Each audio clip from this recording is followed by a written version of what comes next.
Motion to approve the minutes. Have a motion and a second. All those in favor say aye. Opposed is nay. So ordered. Thank you very much. So we've got items on our agenda that are final read. 2 items. Anybody have any questions on the site, on either of these items? We've already been over them and I've already voted on them. Seeing none. Following that, we have pages of first read ordinances under planning. We covered every one of these items last week, I believe, Councilman. Is that correct?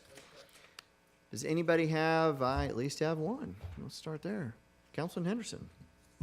Thank you, Mr. Chair. John, I had asked last week about getting an updated map on the Hillocks Farms, just so that we're all on the same page, that the undisturbed buffer zones were left in place. And when I checked this morning, it was in there. Okay, It was added, I think Maria at the city attorney's office added that in Okay. as a caption to go with the ordinance. okay. All right, thanks. You good, sir? Yep. All right. Are there any other questions about any of these planning items? We are going to skip over them if there aren't, since they were handled last week. And I am seeing none. So we will get past all our planning and zoning. Next, resolutions. We've got 4 under economic and community development. These were also covered last week. These are the short-term vacation rental applications. Are there any questions on any of these? Very good. That takes us to planning. Again, this was covered last week. The PUD, District 4, whose rep is not here at the moment. No questions on that. Madam Clerk, would you please read item F under police? A resolution authorizing the chief of the Chattanooga Police Department to execute a master service agreement and CopLink license service agreement with Forensic Logic LLC, and also to execute a memorandum of understanding Chattanooga area node share of cost agreement relative to law enforcement data sharing software solution, licensing maintenance, and data source integration maintenance in the amount of $35,899. Any questions on this item? All right. Seeing none. That takes us down to 2 public works items and 1 transportation. These were also read last week. Is that correct, Chairman? Public works. All right, these were read. And I see no questions, which takes us to a departmental report by the police department. Who do we have the privilege of hearing from this afternoon, Chief? I will begin. If I start to get off track or say something wrong, I have reinforcements behind me to come down here and stop me. All right, you got it. I see some good ones up there to help out. If I could get a PowerPoint pulled up. You have that, Chris? Police, Police. departmental report. May as well start that screen process while you're looking, Chris. Minutes took off of our life. Gonna be all right?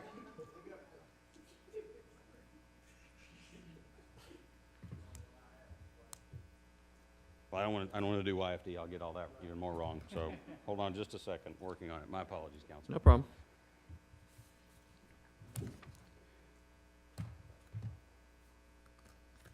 Hey, Chief, we've got a YFD committee. Would you want to switch to that and go ahead and go over this YFD so you can make sure to have everything ready? For your time, yes, sir. Is that okay, Chief? Absolutely.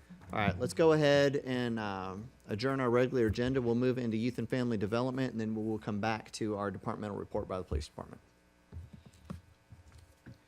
Councilwoman Coonrod?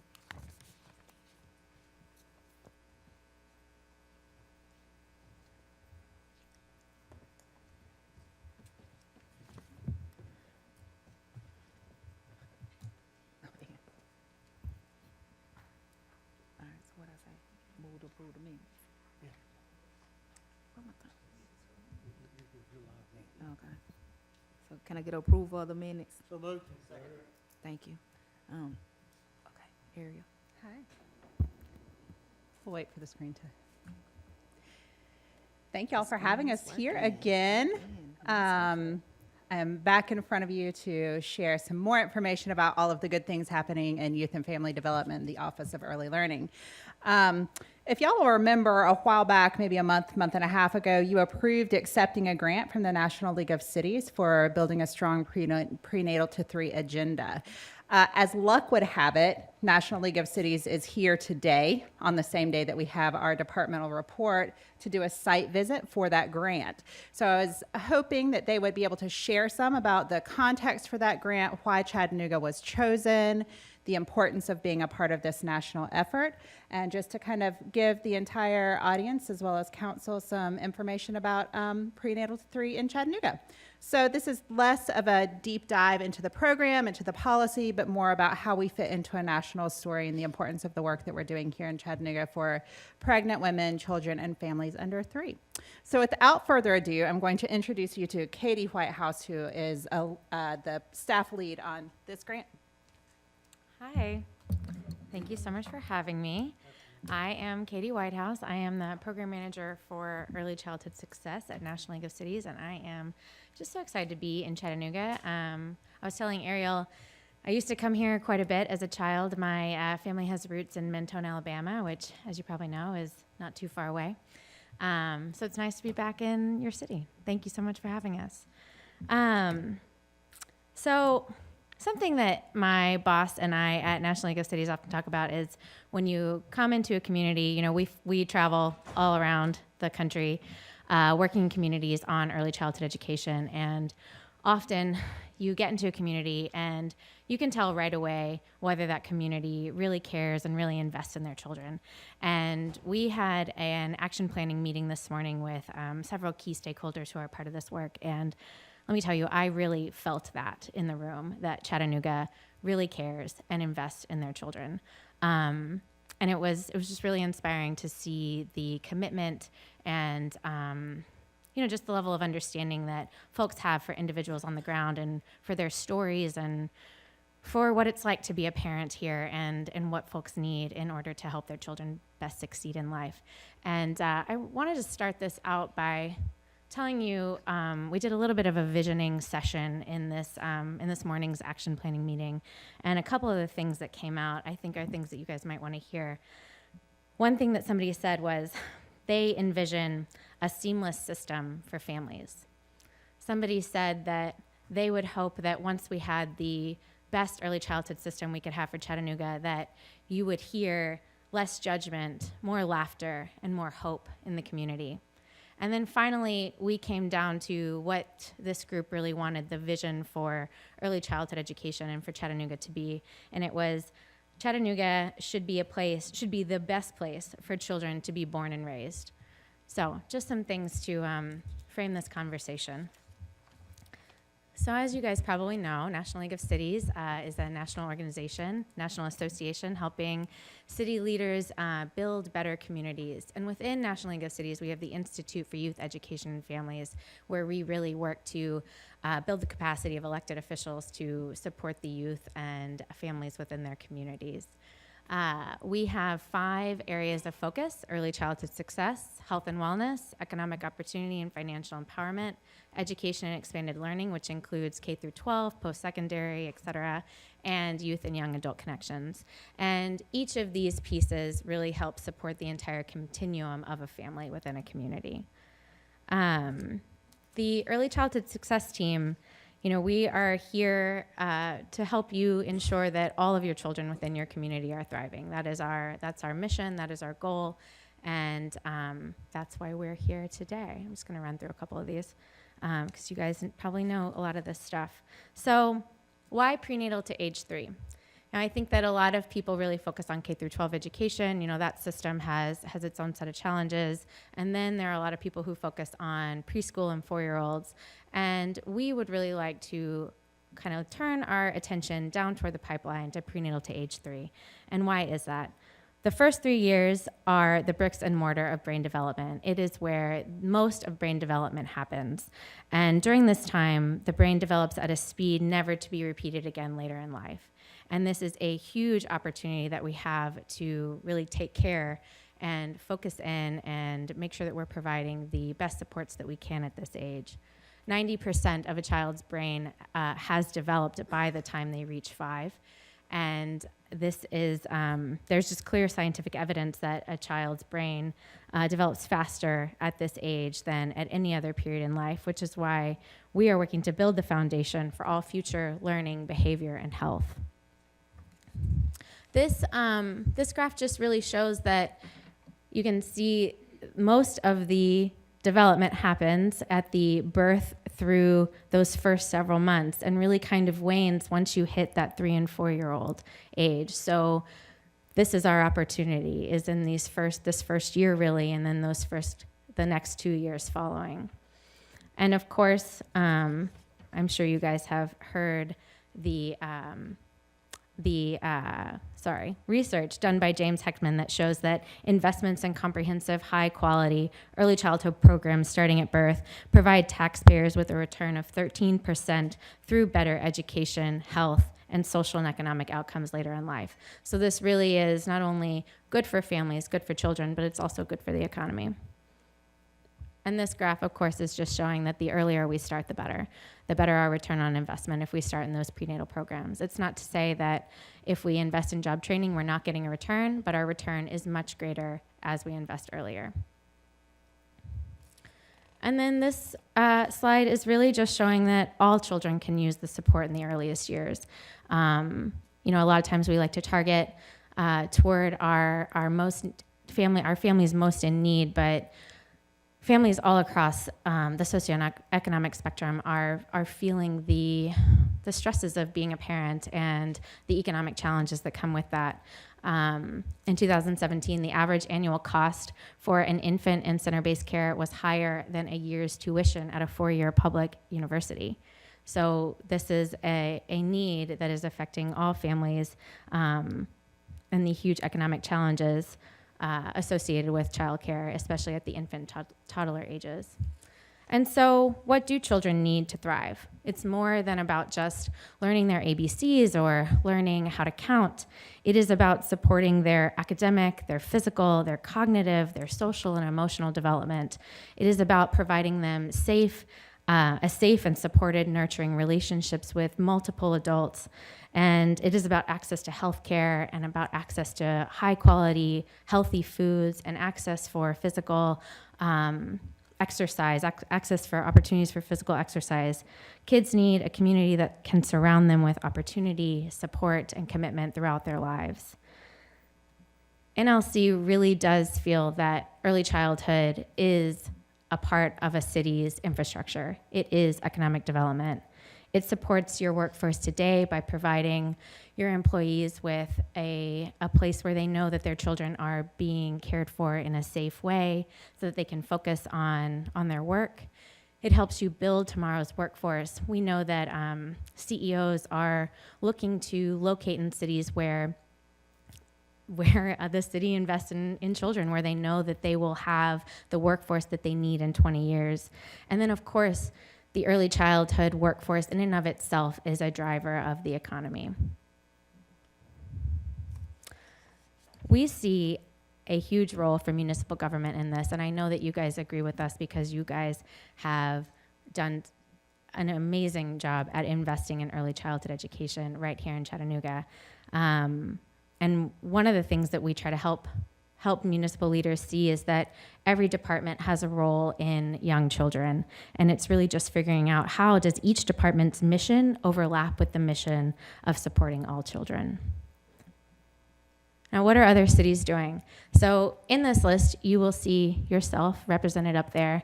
And now normally when I was presenting to a city, I would probably take out the example that was about them and put in another example. But I wanted to show you that we use you guys as a national model. Chattanooga is doing some really powerful work here, and we hold you up as an example to other communities to show what a city can do with funding, with the bully pulpit, and with the voice of the municipal government in their community.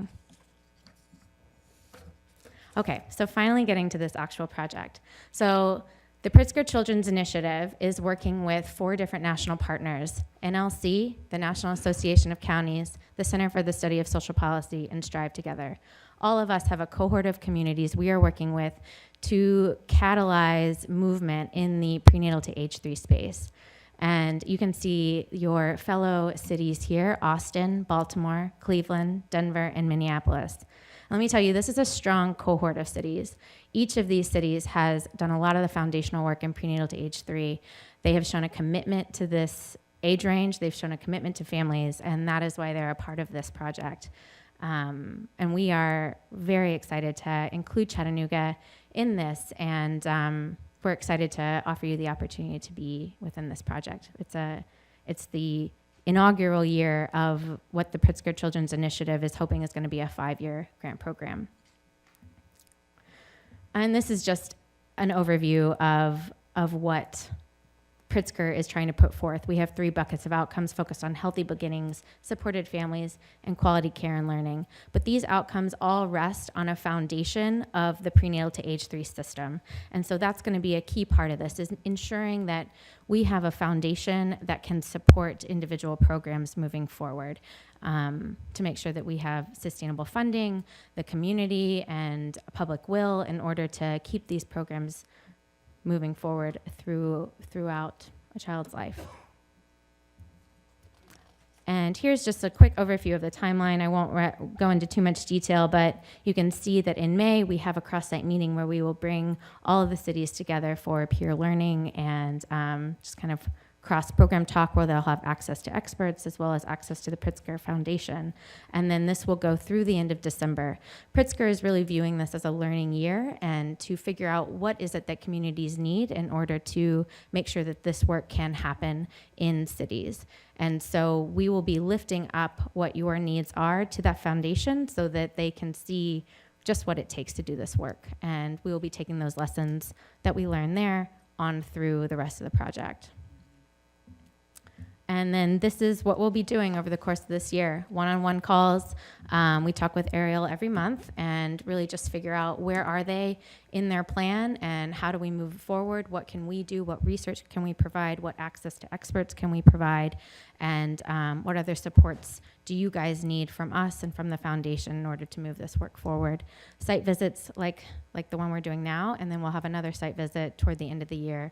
And then we have 2 cross-site meetings, so one in May and then one in December. And there we go. So, I really just wanted to make sure that you guys understand that, or, celebrate your initial investments. You have done a lot of really great work. You have a lot of partnerships already in place. You have a lot of the infrastructure already in place. We actually mapped out a bunch of the different programs that all affect infants and toddlers and pregnant women in the city, and there is a lot here, a lot going on. You clearly have great leadership at the council and mayoral levels, and you have great leadership with Ariel and with your other departments. And with all these pieces in place, I'm really excited that we will be able to move the work forward and build the momentum. So thank you. Thank you for the presentation. Do we have any questions? Any concerns? Any ideas? All right, well, I got a couple of questions. Okay. Great presentation. But I have a couple of questions for Ariel. Oh.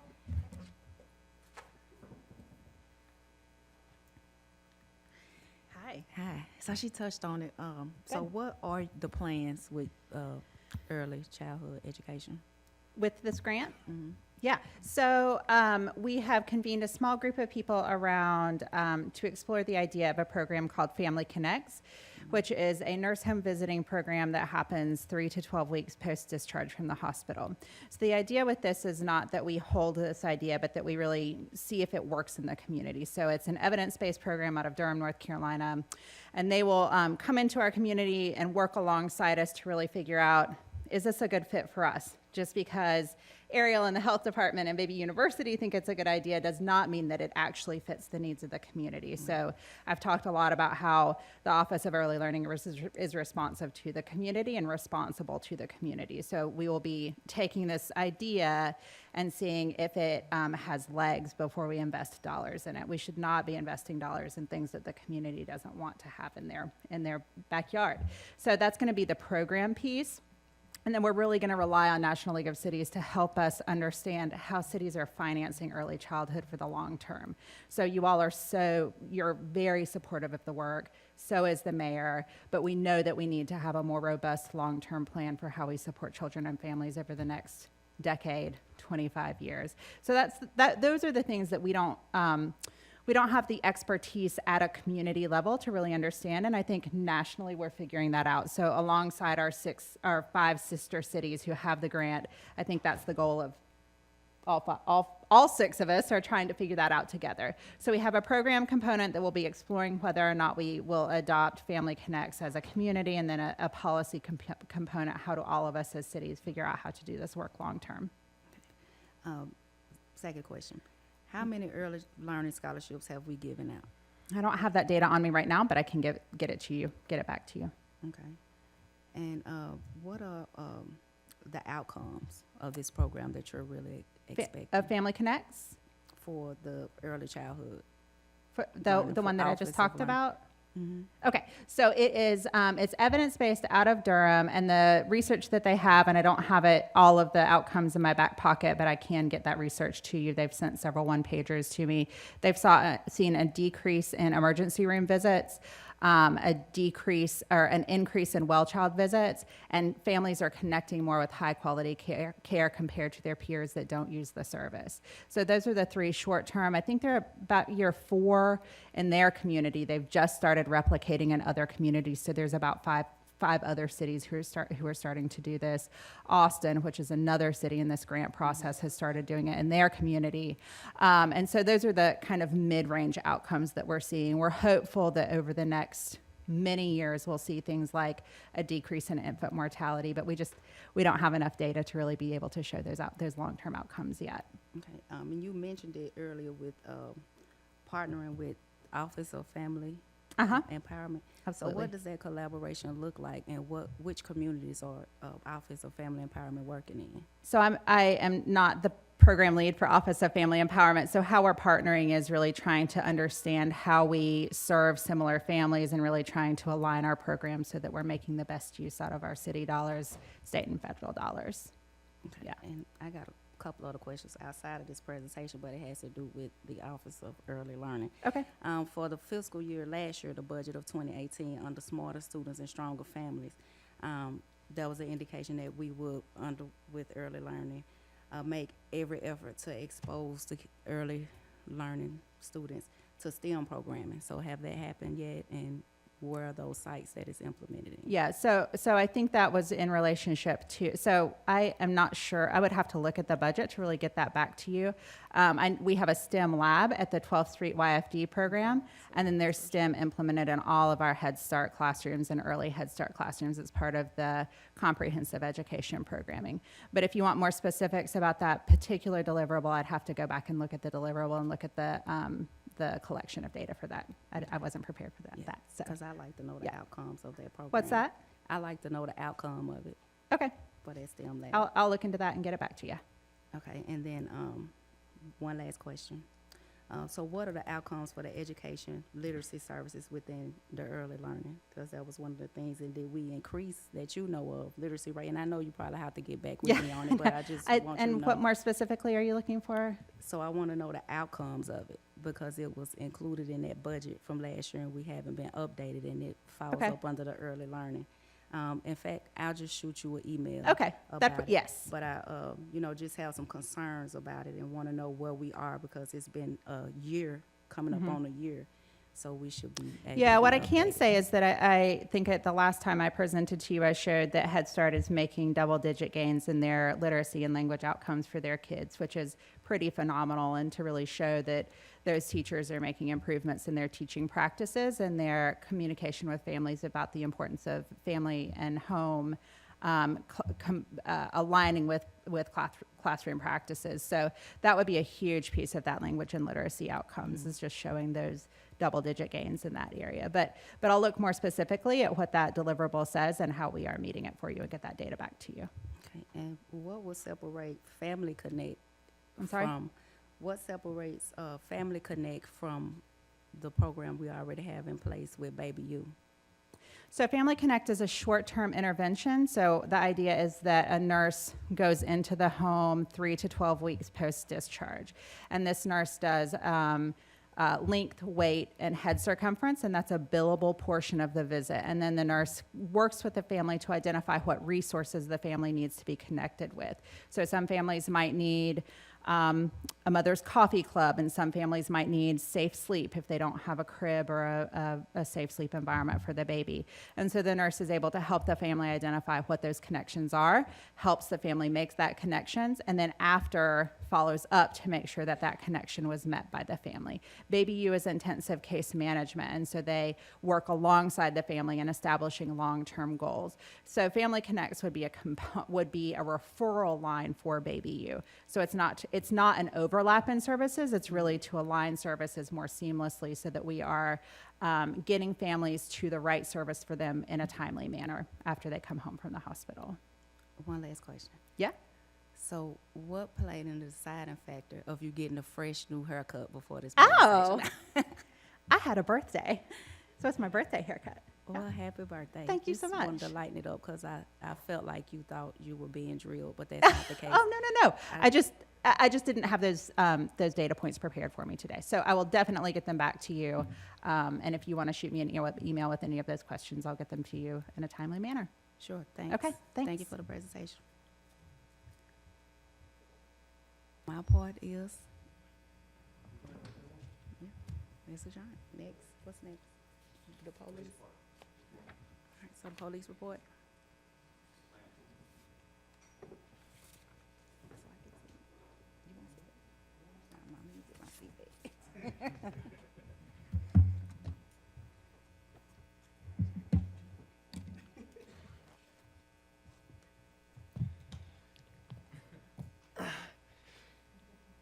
Chief, something tells me that Chris knows to have it ready for you this time. I was beginning to think that I have not been living right, Councilman. Whoever forgot that, I'm sure will remember next time. There we go. Thank you. Afternoon, Chief. Good afternoon, sir. Good afternoon, council. For the department report today, what we took were the 3 pillars of the police department that you've all heard that we rest upon and will continue to rest upon when we get into our programmings and initiatives and operations, and expanded out to explain to you what new lanes and new avenues that we've developed in each one of those 3 pillars. So with the first of those, to kind of refresh everyone, the first pillar being community policing and problem-solving policing. 5 of our most recent initiatives were the Take Me Home program, Fagan Street cleanup, social media engagement, Coloring with a Cop, and the Missing Persons Day. On the Take Me Home program, this is a free online program. As it says, I'm not going to do the slide reading for you. But when this first came to our attention, we worked with Chattanooga firefighter Skylar Phillips to work to try and implement this within the Chattanooga Police Department. And the original technology was somewhat antiquated, but we worked with our fire department partners as well as IT to develop a modern system to be used for us. In short, what it allows is for members of our community that have a family member that either suffers from autism, Alzheimer's, dementia, or other some type of cognitive or developmental disability that makes speech or identification difficult, they can register their loved one within the program. And it's done with a photograph and certain biometric information and geographical information. So as an officer maybe is out on patrol or they are brought to the attention of an individual that may appear lost or confused as to where they are or where they should be, the officer can go into this database and search by what is in front of them: height, weight, gender, sex, certain biometrics that exist, and then it will pull up photographs from individuals within the database to help them possibly identify the individual that is in front of them in need. And with that photograph, if they're able to identify or believe to confirm who that is, there's contact information for a loved one who can respond to the scene and help take support and care for that individual. So we don't have those long time frames of stress and worry where a loved one doesn't know where their loved one is, and we don't have a police officer maybe sitting with this individual in the back seat or at the service center for hours and just causing increased stress and anxiety. So that was one of the things that we enrolled here recently, and we have 27 enrollees to date, and you're on-ramped by yourself. So the community, as the community learns more about it and we tout the successes of it, which we believe we will have, we expect more enrollment as well. With the Fagan Street cleanup, we worked with Councilman Oglesby to go down into a certain area of Fagan Street and work with our community partners on just giving them a fresh day. We worked with our Public Works companions, Fire Department was down there. We brought our current academy class and several officers down there as well to just get out into the community, one, pitch in, but most of all to have a conversation. To be honest with you, I will tell on myself a little bit. I don't know that I picked up a single piece of garbage that day. I didn't do it. But I had 30 conversations. I talked in yards, on porches, sitting around eating, not what we were picking up. There's actual food there. But it was just a really great day. And for us, it was important to model that type of connectivity and relationship building with what will be future police officers for your city. We have social media engagement. Through the use of social media, we did have an anonymous person who gave us a tip that led to the successful arrest of a significant injury hit and run in our downtown area. And then we also had a ridiculously overwhelming number of likes, clicks, shares, and so forth of Officer Amthor's stanky leg. I'm just gonna let that sink in for a little bit. And no, I will never, ever recreate that, nor will anybody else that's here today, if I can speak for my coworkers. But it was overwhelming. Officer Amthor exemplifies what we work to demonstrate as a police department is, one, not only is it about crime and safety and keeping people safe and reducing fear, but it's also just being who you are. And I can absolutely testify the fact that that is exactly who Michael is. I see him almost on a daily basis. As weird as that looks, it's absolutely great, and we encourage that. So just that's a perfect example of what your police department works to do every day out in the community. We sponsored our first Coloring with a Cop, which was a collaboration between the police department, Northgate, and the AARP. It was an extension of the current Coffee with a Cop program, where we went towards basically the grandkids of the individuals that we would typically sit down and have coffee with and interactions and conversations. And we had almost 40 children participate in it, numerous police officers. It was just extremely successful and just a really good overall event that morning. And then tomorrow is Missing Persons Day, and this is a result of the Help Find the Missing Act, which took effect July 1st of last year. And it mandates a person missing for more than 30 days must be entered into the national database. It just helps us get into the registry for NamUs, to get individuals into the registry again, to help reunite loved ones with missing, whether that missing person is still alive or sometimes, unfortunately, they are deceased and those records have been uploaded by a forensic scientist through an autopsy. It's still a reunification process which gives individuals closure, which this is one method that we use to bring that about. Second pillar of the police department, intelligence-led policing. 4 avenues that we've expanded out in is the gunshot detection system, our app, our actual numbers to date, which I'll go over in just a moment, and our clearance rate. On the Eagle gunshot detection system, we have 15 public safety cameras, which through funding approved by City Council and brought forward by the Mayor's office, gave us 15 public safety cameras which network into our real-time intelligence center. Those are, as you're all aware, spread throughout the city. As we found that the technology that we had deployed did not match what we had originally asked for through the vendor, and through some very wonderful negotiations conducted by Lieutenant Chambers, the developer of the Real-Time Intelligence Center and commander, through those negotiations with the vendor, they agreed that what we had was not what we really were promised. And as a result of that, they held true to their word and brought us 15 new cameras of a better model than before for free. So we actually upgraded to get what we were originally promised. And then as a result of that, and as their company has seen the investment of this council and this city in using technology to apply towards crime, they've developed a system called Total Recall Eagle Gunshot Detection System, which is an overpressure gunshot locator. Many of you are familiar with other models, which are acoustic locator, and it uses a triangulation system based off of the noise and ricochet to locate where the gunshots occurred. This system goes off of overpressure, so it will actually work to locate supersonic as well as subsonic ammunition. It won't react to gunfire or loud noises. What we're doing right now is a projected 1-year beta test to determine, one, what does this do for us on understanding gun activity and gun crime in our city? What does it reflect as far as our citizenry and its reporting? Because oftentimes gun crimes don't go reported. We're working to change that so that the community understands that we take it very seriously and we work to follow that up as well. So we're going to use this as that technology objective capture of what does gunshots look like in some of these areas, and we hope to expand that out as we expand the public safety system as well. Once we get to about the 9-month to 1-year mark, we should have enough data to figure out, have we learned anything from it? But again, all that was free through wonderful negotiations. We did launch our mobile PD app. Since its launch, we have actually added new features, including crime mapping. There's a recruiting link on there to where if an individual wishes to get into the process to apply to become a Chattanooga police officer, one touch of the thumb, and it directly connects them over into the recruiting side of the webpage, and they can begin the application process to become a Chattanooga police officer. There's also a link to the Take Me Home program that I mentioned a moment ago, as well as the crime apps that I mentioned just a moment ago. So far, we've had almost 1,500 iOS downloads, almost 900 Android downloads, and we've received 157 tips.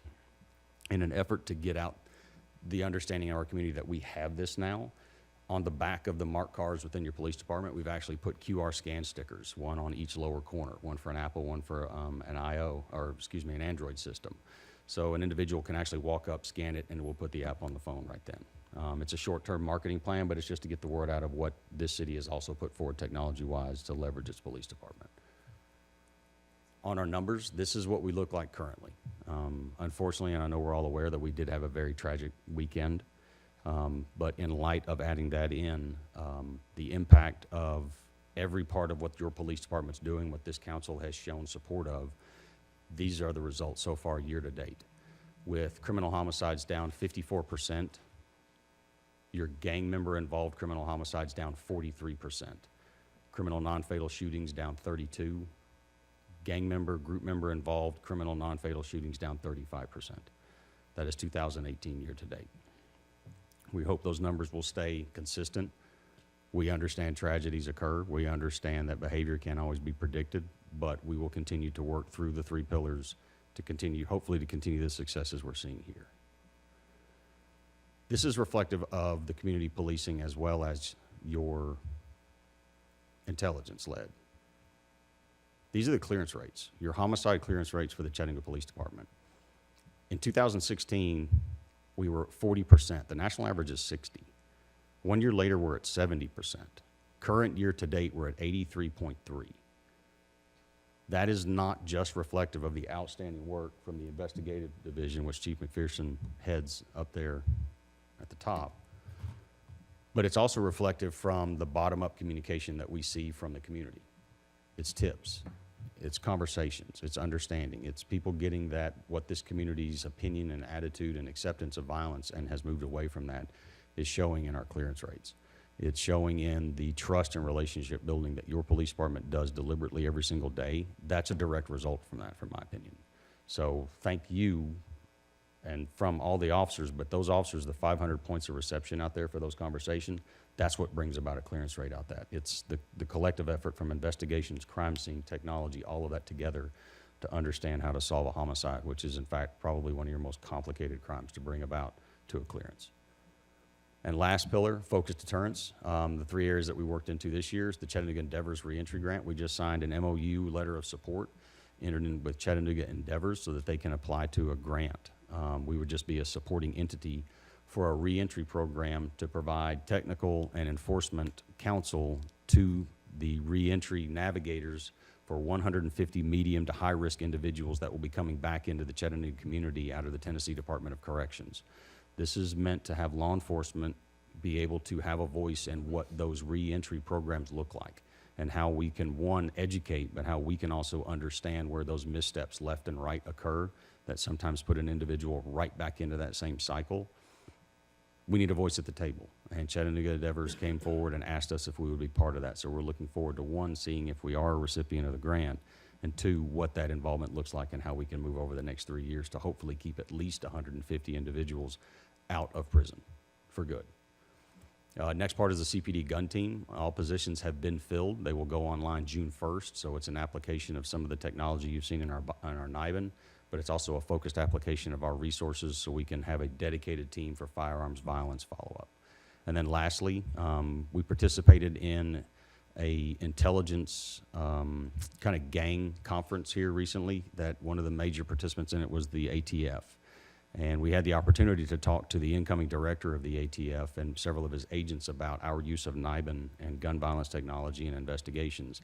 And as a result of that conversation, they asked for the police department to participate in the National Crime Gun Intel Governing Board. We need longer titles in my industry.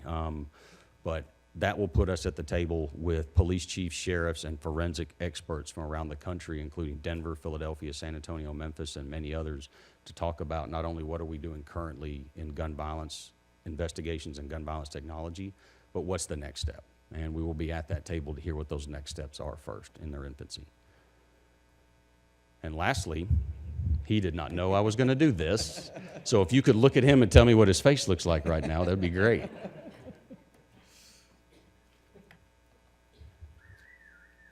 I'll let that sink in.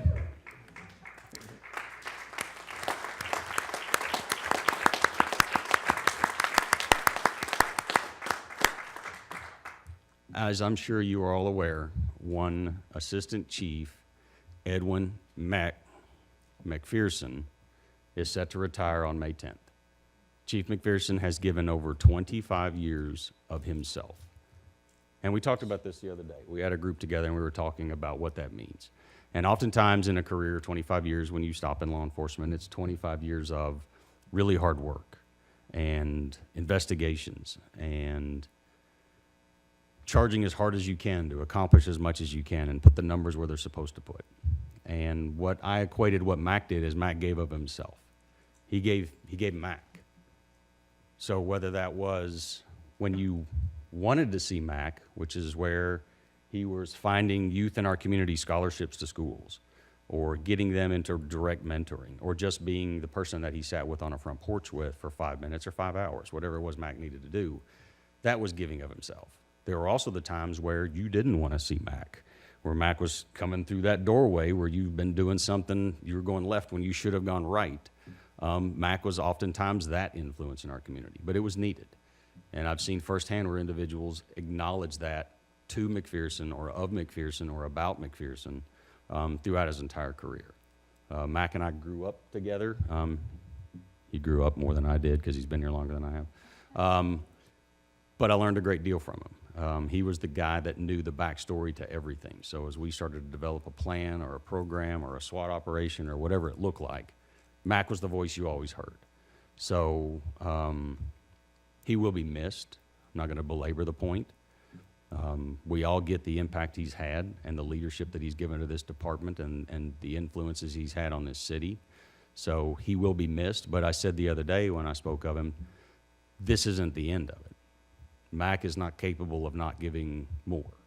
I just don't believe that's in him. So I say this challengingly to him, but I've already said it to him once already, so he knows it's not new, is the next thing is what's Mac's next chapter. And I truly believe we will still continue to see Mac change people's lives as he had for almost a quarter of a century for this city. So out of all respect, and we will miss you, and I'd like to embarrass you in public.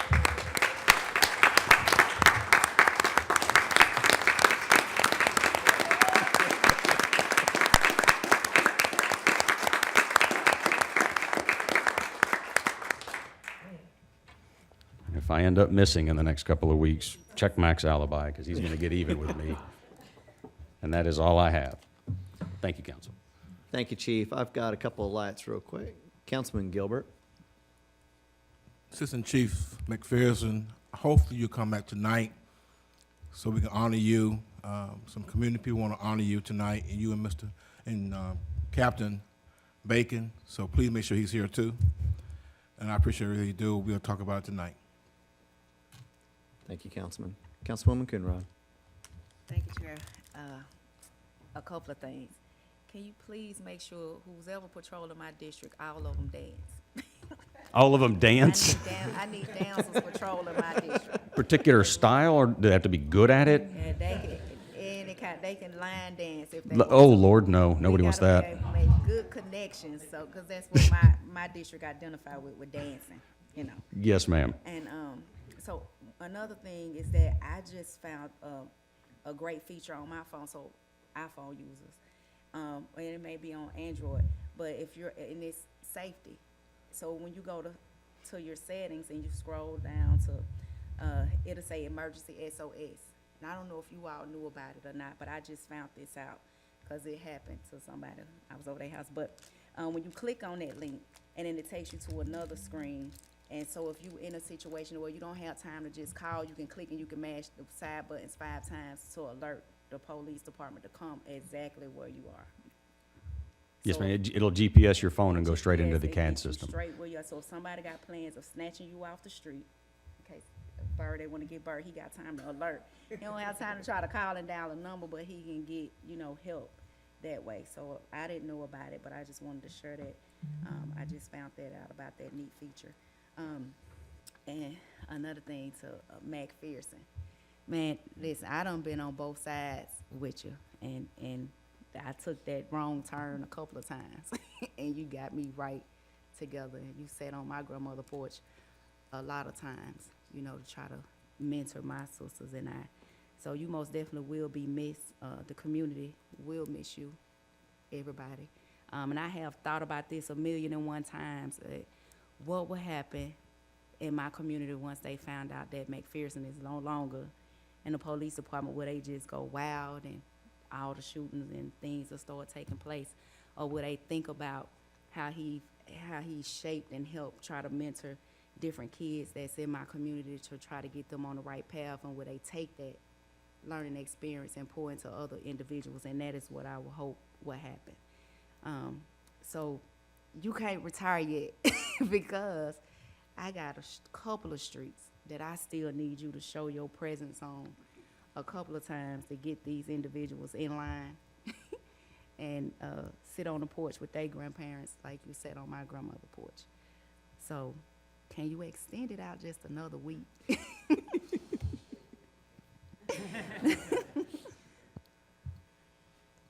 You good? All right, thank you, Councilwoman.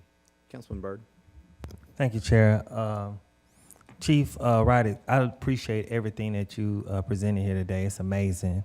So often in some of the communities, information doesn't get to the people. And that's one thing even I challenge the council to.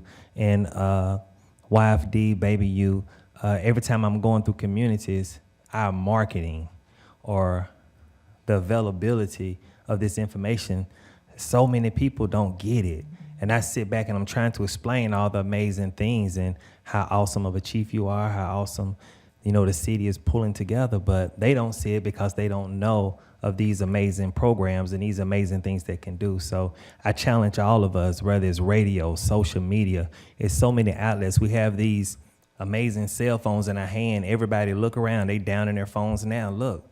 So if you just had the opportunity to have these things show up in an encouraging way, not information overload, but you'll be surprised how this city would shake if they just knew what was available to them. So I just want to commend you on the great things you've done since you've been in office and how you just keep pushing the envelope forward. So I really appreciate that. So I want to tell you that.